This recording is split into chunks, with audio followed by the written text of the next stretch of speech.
You are listening to the SDSU podcast, presented by the East Village Times, with your host, Andre Hagverdian.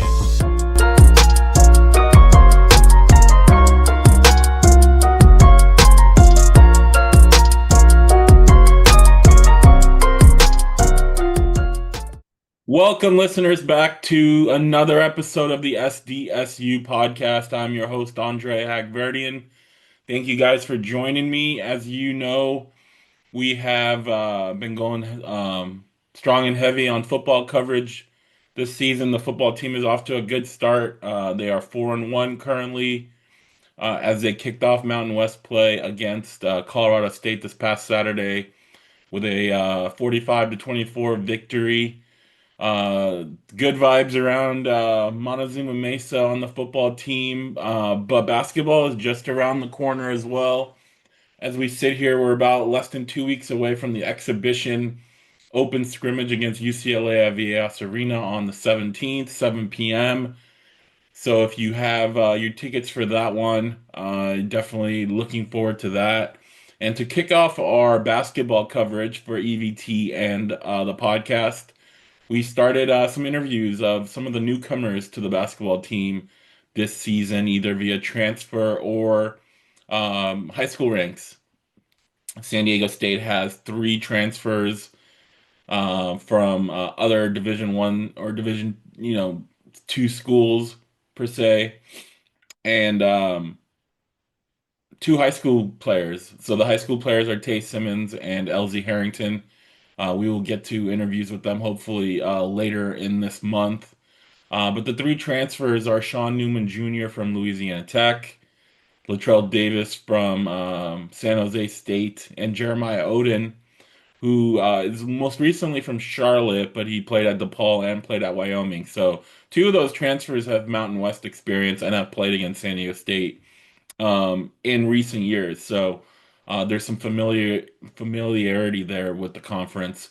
But first up in this episode, we got to chat with Sean Newman Jr. He is a point guard. He was third in the country at Louisiana Tech in assists, averaging 7.9. He is a Los Angeles, Southern California kid, so it's a homecoming per se, but to come back to Southern California. He's a great kid. Chris Spiering, who is EVT's lead basketball writer and covers the basketball team, joined me in this interview with Sean. Hope you guys enjoy it, and let's get to it. We want to welcome Sean Newman Jr. to the SDSU podcast. How's it going today, Sean? Good. How are you guys doing? We're doing great. Thanks for asking. Be better. Can't be better. You're a newcomer to San Diego State. You've been here, I think, since the summer. How's your time in San Diego gone so far? It's been great. It's a beautiful city. And I'm here for basketball, but the city's really wonderful and everything basketball wise been good, so can't complain. So you were at Louisiana Tech recently, got into transfer portal and obviously selected San Diego State. Why was San Diego State the place you wanted to be at? I wanted to go to a place where there was culture already established and it wasn't a place I was walking into where things were still being worked on and there was no structure. And I just wanted to win, and I felt San Diego State was the perfect option for me. Just to go back into time a little bit, this is kind of a somewhat of a homecoming for you. Growing up in Culver City, you played 2 years, I believe, at Fullerton College before you went to LA Tech. Can you take us through your high school recruiting and how JUCO made the most sense for you to get to where you are today? Definitely. So out of high school, I didn't have anything as far as D1, D2. I There was a D2 that said I can walk on. I'm not gonna mention the D2. And then there was a D3 school that was talking to me a little bit, and that school is we actually play them this year, so it's kind of funny. It was Whittier With Christian. your college, right? Yeah, Okay. so or yeah, Whittier College. hmm Um, so I really had nothing, and going into I graduated 2020, so that was the pandemic year. I know I didn't want to go prep school across the country. Hmm. So I knew I was going to go JUCO, And Perry Webster was the first coach to call me, and he laid out a perfect plan, I always say, and it made the most sense for me to go there. Okay. Yeah, I actually played football at Saddleback College, so Okay. there's that rivalry with Fullerton. So I'm very familiar with Fullerton. Right. So that's awesome. Yeah. Uh, Last season, right? You were third in the country in assists per game. I know that's probably something you've had to talk about a lot, but how has being a facilitator on the court become a strength in your game? Um, for me, I just love to get people better, and I feel like this is just what I'm gifted at, and it's just coming really naturally. It's not, anything I really think about. It's just something that comes natural. Okay. Do you think that being a pass first guard kind of hindered some of your prospects coming out of high school? In high school, I wasn't really a pass first guard. I Mm, was scoring a lot, especially my senior year. got So it. I think, everything happens for a reason. Everybody goes on different journeys and different things like that. And truth be told, I wasn't ready straight out of high school to come to D1 at all. So there was a lot of lessons I had to go through, a lot of experience I needed, and I'm here where I am now for a reason. Last year against Rust, you had a 20 assist game right before Christmas. To have a game like that, you obviously have to be locked in on what the defense is doing. You obviously need teammates to make shots as well. But what are the types of signals you look for that allow you to have the vision to make that right pass to get that assist? Think you just got to take what the defense gives you. I'm big on just being simple, keeping it simple. Just take what the defense gives you, and it's a simple game. You're a pass first point guard, but you mentioned in high school you were a scorer. So when you do need to score, what do you kind of lean on? Are you a step back jumper? Do you have a floater in the lane? Do you like to go all the way to the rim? What does you look to attack the defense with? I like getting to the mid-range area, and then I'm a guy who people are gonna go under, so I just have to be ready Mhm. to shoot. Just be confident in all the work I put in. Something about a part about your game that most people don't really talk about is free throw shooting, right? When you have the ball late in the game in your hands, with a lead, it can be very crucial to be a great free throw shooter. Can you talk about why that is important emphasis for you specifically?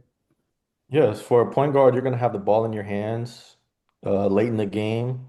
You're gonna be called to make plays, create plays. And then like I said, the ball's in my hand, so I have to be able to knock down free throws at all times. Especially with me not being a score first point guard, that's I feel like the least I can do. So, I take pride on making free throws and making them in big moments. And you'll hear this, topic discussed a lot throughout the season. San Diego State hasn't really been the best free throw shooting team the last couple of seasons. Has that been emphasized already early on during practices? I think our emphasis early in practices have been on defense as always, and Hmm. rebounding. Those are the two things the coaches emphasize the most. Okay. Yeah. Yeah, the defense, San Diego State has always had the mantra, if you don't play defense, you don't play. Yep. Where is that aspect of your game, as you came to San Diego State and in the short time you've been here, how has that developed? I've been coming along. I feel like I'm finally starting to get adjusted and starting to know what the coaches want and where they want me. Hmm. So it's been a process, and I've just been having to just be willing to learn, willing to make mistakes, and Hmm. just go from it. Now, is that because the schemes are different that you're learning, or because just the emphasis and the hardcore effort towards it is different than where you've been, or both? It's a little bit of both. I mean, going to a different uh program, there are things that are just ran differently. There are verbiage that's different. So it's a bunch of things that you have to get used to. But I think it's been going well so far. In your short time here, is there one teammate that you've kind of gravitated towards of becoming kind of like your favorite teammate, someone you work out with all the time? I'm close. I like all the guys. I'm close with all the guys. But I would say me and Reese have Mhm. some pretty good conversations. about things outside of the court, especially like in our faith and things like that. And also probably Jo as well. Cool. The team is deep. I mean, this might be one of the deepest, if not the deepest, San Diego State team ever. Um, that comes with high expectations as well. But how does that depth kind of help benefit a team that has high expectations like you guys do? I believe it helps, but only to a certain point. And it's to the point where everybody has to buy in and accept their role. We have guys that are capable of going off any given night, and it could be a different person every night. But it's if the next person is willing to accept that and then just go rebound that game or just make the extra pass, it's just about buying in and making winning plays. Just going off those high expectations, right? This team has championship aspirations. They want to get back to the NCAA tournament, where last year against North Carolina did not end well, right? Obviously, you're new to the team. How have those conversations been, knowing that, hey, we have higher expectations we did last year. We need to get back to the tournament. How are those conversations going? Um, I would say the coaches often remind the team about how things ended last year. And even for me, I'm coming from losing to a team twice in the conference tournament, Mm. the same team twice, 2 years in a row. So I know how it feels to, have high goals, but and have it taken away as well. So we're all on the same page as far as where we want to be and where we want to end up. But we just have to continue to be coachable, buy into what the coaches are saying, and then know that they know what's best. And we just have to accept it. And what would it mean to you personally, through seeing your growth through your career, making it to the NCAA tournament and seeing yourself playing on that stage? It will be huge. It will be huge for not just me, but for my family as well. Me and my dad had a lot of talks about playing in the tournament. So this is probably my last year, so that's definitely where I want to be. But I don't want to just be there, but I want to Mhm. win games and win championships, things like that. You said probably your last year. What is your eligibility? Because when you factor in junior college, you just kind of never know anymore how that comes apart. Like, what is that why you said probably? Because potentially you could have an extra year.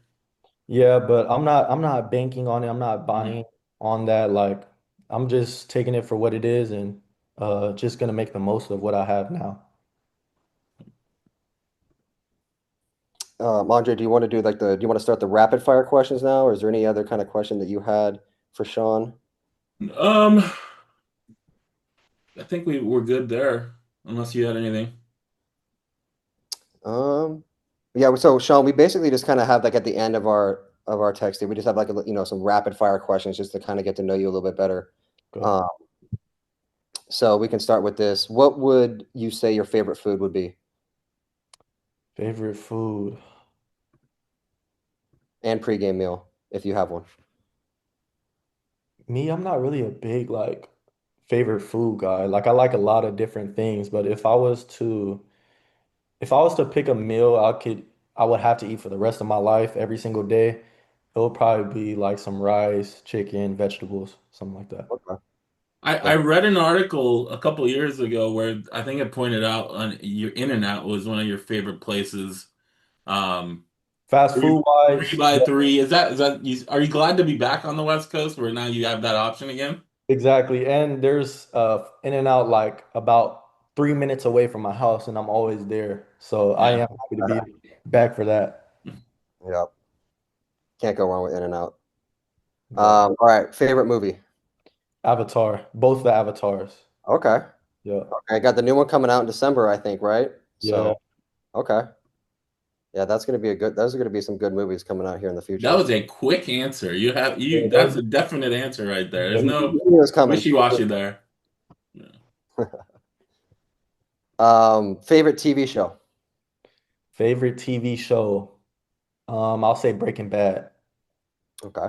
Nice. Well, yeah, one of the best. Yep. Um, Did you ever watch Better Call Saul? I did, but I didn't finish it. I Mm, didn't finish it, but I did watch it. yeah. That's something I need to start. I've heard some good things about it. Musical artist. Favorite musical artist. I don't have one. Okay. Yeah. Yeah, I feel like athletes I'm a listen pretty to boring person, honestly. so many different. Do you have a genre? Like it would be hip hop, or do you think like I I know like some R&B people. a lot. Okay. R&B. Yeah. Okay. All right. Going back to sports. What is your favorite professional athlete, and then your favorite NBA team? Kobe and the Lakers. Yeah, that's what I figured. Being from Yep. Culver City, you can't not be a Kobe fan. Well, I'm from LA. I just went to school in Culver City. Oh, I see. Okay. Okay. Yeah. Where in LA originally? I'm from it's in between Inglewood and Hawthorne. Okay. Yep. Okay. All right. Yeah, that was all the rapid fire questions I have. Yeah, Andre, if you have anything else that you want to ask Sean. No, we're excited to cover you this year. Look forward to obviously the Aztecs as we talked about high expectations. Seeing how the season plays out. We appreciate you taking the time as always, and thanks a lot, man. No, thank you guys for having me. All right, Chris, that was Sean Newman Jr., a newcomer, kicking off our kind of Aztec interview series for the preseason as we get everyone ready for the new season. The October 17th is the exhibition against UCLA.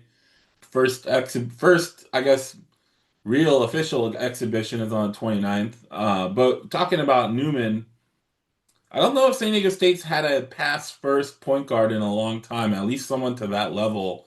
Malachi Flynn didn't was a great passer, but he was probably a better scorer than he was a passer. How do you think he's going to help this offense, especially given the challenges they've had the last couple of years? Yeah. Man, he definitely seems like he's got his head on straight, that's for sure. Coming to a team like this that's deep, right? He's Yeah, got talent everywhere he looks. And being the type of player he is, I think, like he says, he tries not to think too much. He just wants to just go with the flow and kind of see things move on the court, and he kind of can maybe see things happen a little bit in advance, right? Because he has yeah, that high IQ. Um, with the players, like he said he's already close with Reese, connecting with Reese and getting his IQ and forming that chemistry with a guy like that can be huge, right? And so I think he's going to gel in perfectly. I think he's a little bit older, right? yeah, He fits in with Reese. He fits in um, with some of the older guys on the team, even though some of them are still young, right? You could still technically consider Miles one of the younger players, even though he's been on the team a couple years. A couple of the stud freshmen from last year, Taj and Farrell, yeah, right? He could be mentors to them, and a guy like BJ Davis, who was a starter last year for majority of the season. His role is going to be undecided with Sean coming in, but I think that Sean is really going to elevate the team more than just his passing, right? Obviously he can average 8 assists a game with this kind of offense easily, but I yeah, think his all around talent playing on the defensive end and being able to slash and being able to hit the wide open shot. It's just going to make things a lot easier for everybody else. And the pressure is not going to be on Miles Bird, even though a lot of people are probably going to think it will be, yeah. but I don't believe it will be. Yeah, that's a good point. Having someone else that can facilitate and not have Miles doesn't have to do all that for sure. I've had a lot of conversations with Aztec fans. I've seen it online as well. You know, is Newman going to start at point guard? Is BJ Davis going to start at point guard? Are they both going to start? But then what happens with Reese and Miles? Because they're probably too small to play three and the four. So what do you? I mean, they Good problem to have. it's a good problem to have, you're right. And I think these guys are smart enough to realize that they're deep, and just because they're not starting doesn't mean they're not going to still play a lot of big minutes, important minutes, maybe even down the stretch. But what if you had to guess right now, who would you think would be the starting point guard? Because I don't know. I go back and forth. I don't know.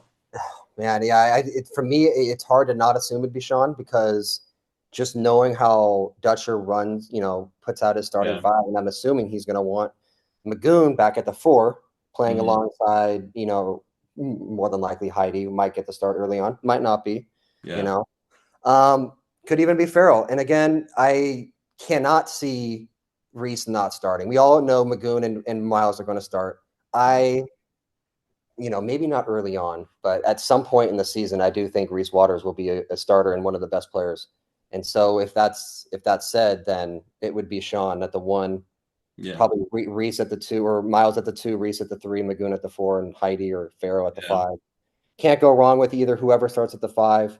There's going to be moments where Magoon is playing the 5, not a lot, but even with Odin coming into, there's just there's so many different lineups you can make with this core, and you really can't go wrong with either one.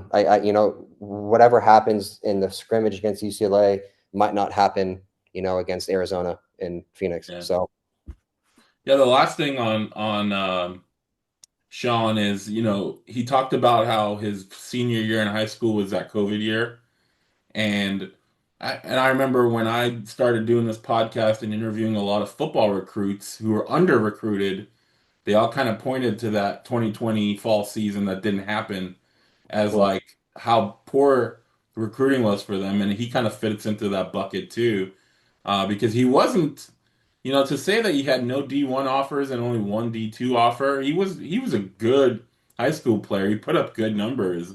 It's not like he was a scrub or anything. So to not get that recruiting is surprising, but the COVID aspect kind of makes sense too. But obviously he did what was best for him. He said his college or his JUCO coach had a plan for him, and now he's at San Diego State to finish out his career.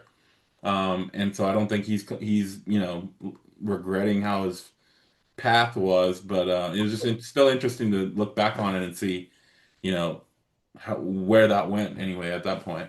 Yeah, it's an unfortunate, and again, I'm not quite sure any other players that are currently in college that dealt with that kind of COVID final year of high school. A lot of people had to go through it, but everybody has a journey, and he definitely seems like he is proud of the decisions he's made that have led him to where he has. And I'm obviously a little biased because I've gone the JUCO route myself, and I firmly believe that not only is it a massive money saver, but if you aren't fully sure of what you want to do with your career, outside of sports or whatever it is, going that kind of route is really, really smart, and it can help you meet the right people and build connections. And that's just, everyday life. But, with him specifically, playing at Fullerton, I've had the chance to be at Fullerton. I know that area and community, and I'm sure that he was, being local already, I'm sure that helped him get to where he is today, because it's a grind. People have these expectations for themselves, and it can be a like a personal downer for yourself, I guess you could say, if you don't make it D1 or you're not playing at the level you feel like you can. And it shouldn't be a bad thing playing playing at JUCO.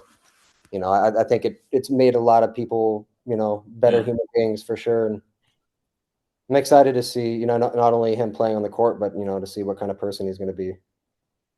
Yeah, definitely fits the character mold of San Diego State. 100%. Absolutely. Yeah, for sure.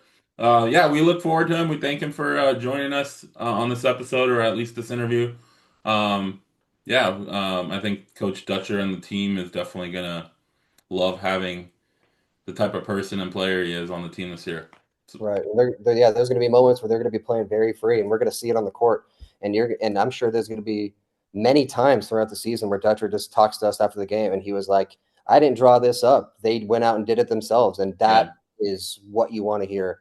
And that could be a big reason why they have a lot of success this year. Yep, absolutely. Thank you guys for joining us, and we'll talk to you guys next time.